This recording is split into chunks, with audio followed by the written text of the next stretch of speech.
But what I want to do before we start going through the slides is I think it's important to have a little bit of a backdrop on context for what this whole thing is. What is a 1332 waiver?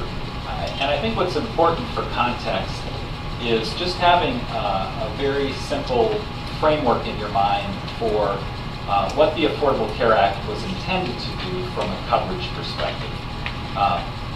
So I think the best way for me to describe that is for you to imagine a spectrum of coverage. So I just think of a spectrum as a straight line, and there's sort of three components along that spectrum. It's divided into three sections. And the Affordable Care Act intended for there to be some place for everybody to access coverage on that spectrum. And the major three areas are large employer coverage, so requiring larger employers to provide coverage that's affordable.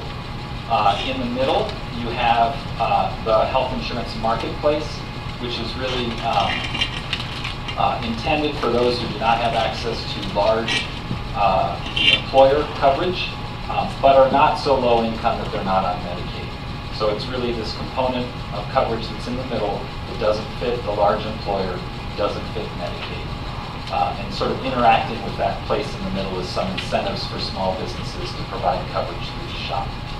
And then the intention was at the lowest income levels, below 138% of the federal poverty level, that everybody would have access to Medicaid.